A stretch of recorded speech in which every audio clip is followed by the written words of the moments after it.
मैं हार क्यों रहा हूँ? ये सवाल अर्जुन के मन में आया था, लेकिन ये सवाल हम सभी के जीवन में कभी न कभी जरूर आता है। ये कहानी उस दिन की है जब अर्जुन युद्ध से पहले श्री कृष्ण के पास चुपचाप बैठा था। सब कुछ होते हुए भी उसे भीतर से खालीपन महसूस हो रहा था। अर्जुन ने धीरे से पूछा, माधव, मेरे पास ज्ञान है, शक्ति है, अनुभव है, फिर भी मैं हर बार भीतर से हारता क्यों जाता हूँ? मेरे भीतर की शांति, मेरी लगन सब जैसे खो गई है। मुझे समझ नहीं आता मैं हार क्यों रहा हूँ। श्री कृष्ण मुस्कुराए। वो अर्जुन को लेकर पास के एक वन में गए। वहाँ एक गुफा के बाहर बैठाकर बोला, इस प्रश्न का उत्तर शब्दों में नहीं, अनुभव से मिलेगा। चलो एक कहानी सुनाता हूँ। कहानी है वो साधु जो बार बार हारता था। बहुत समय पहले एक साधु जो मोक्ष की तलाश में था, उसने वर्षों तक तप किया पर कुछ नहीं मिला।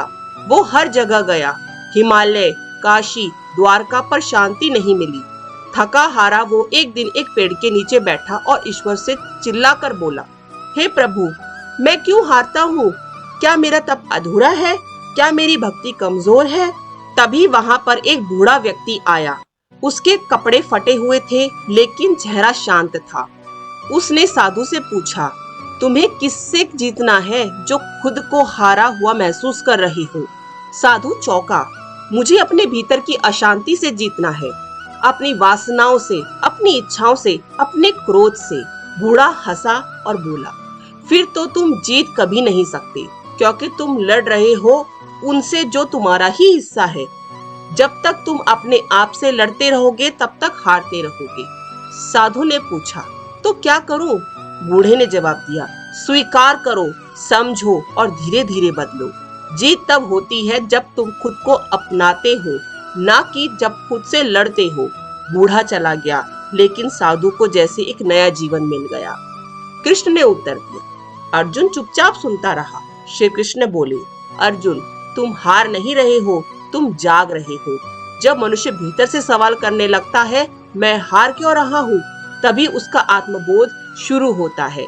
जिन्हें जीवन में सब कुछ मिल गया हो और फिर भी वो कहते हैं कुछ अधूरा है, वही लोग अंततः पूर्णता की ओर बढ़ते हैं।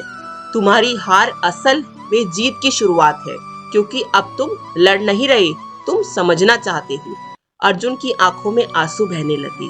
उसे जवाब मिल चुका था। तो इस बात से या इस कहानी से दोस्तों यह सीख मिलती है कि अगर तुम भी ये सोचते हो मैं हार क्यों रहा हूँ, तो रुक कर खुद से पूछो, क्या मैं खुद से लड़ रहा हूँ या खुद को समझ रहा हूँ? क्योंकि श्री कृष्ण कहते हैं, जो खुद को समझ गया उसे हार और जीत की कोई जरूरत नहीं पड़ती। वो हर हाल में शांत रहता है और वही असली विजेता होता है। तो दोस्तों, कैसी लगी आपको यह श्री कृष्ण की दी गई सीख? अगर आपको मेरी वीडियो पसंद आती हो तो प्लीज लाइक और सब्सक्राइब जरूर कीजिएगा।